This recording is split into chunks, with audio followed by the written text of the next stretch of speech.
ये क्या है यार, तमाशा है। जिस माँ बाप ने दुआएं मांग मांग कर और तड़प तड़प कर और तकलीफ उठा उठा कर तुमको पाला, तुम अपनी थोड़ी सी ख्वाहिश पूरी करने के लिए माँ बाप को कत्ल करोगे। तुम्हारे घर में छोटे बहन भाई तो होंगे, 6 महीने के, 7 महीने के, साल के, तो आप बोलोगे हाँ अरे देखो तुम्हारे माँ बाप को इनको पालने में क्या हाल है, तुम 1 घंटा अपने छोटे भाई बहन को नहीं संभाल सकते हो। इसी तरह एक वक्त था तुम भी छोटे थे, 3 माह, 4 माह, 5 माह, साल, 15 महीने की तुम्हारी भी उम्र थी, 2 साल की तुम्हारी भी उम्र थी। तुम भी इसी तरह माँ बाप को सताते थे, इसी तरह तुम घर में खड़े खड़े पेशाब कर दिया करते थे, इसी तरह तुम भी खाने पीने की चीजों को उलट पुलट करके फेंक दिया करते थे, इसी तरह तुम भी रात में 3-3 दफा उठकर अपनी माँ को जगाया करते थे, इसी तरह तुम भी बीमार होते थे, इसी तरह चीखो पुकार करते थे। तुम्हारे पेट में दर्द होता था, तुम बोल नहीं सकते थे, तुम्हारे मुंह में दर्द था, तुम बोल नहीं सकते थे, तुम्हारे सर में दर्द था, तुम बोल नहीं सकते थे, तुम्हारे पाँव में तकलीफ थी, तुम बोल नहीं सकते थे, तुम्हें सर्दी लगती थी, तुम बोल नहीं सकते थे, तुम्हें गर्मी होती थी, तुम बोल नहीं सकते थे, तुम्हें भूख लगती थी, तुम बोल नहीं सकते थे। मगर तुम्हारे माँ बाप जब तुम बोल नहीं सकते थे तभी तुम्हारी बोली समझते थे।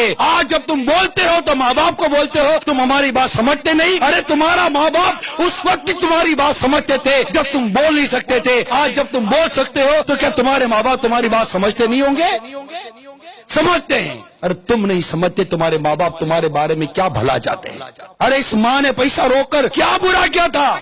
अपने माँ बाप की कदर करना सीखो, अपने माँ बाप का अदब और एहतराम करना सीखो।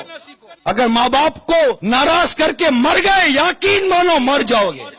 माँ बाप को सताने की ऐसी सजा है, किताबों में लिखा है कि कई गुनाह जिनकी सजा अल्लाह ताला क़यामत के दिन के लिए उठा रखता है, मगर माँ बाप को सताने की सजा, माँ बाप को नाराज करने की सजा ऐसी है कि अल्लाह ताला आखिरत में तो देता ही देता है, दुनिया में भी इसकी सजा के नजारे नजर आते हैं। तबाह बर्बाद हो जाते हैं माँ बाप को सताने वाले।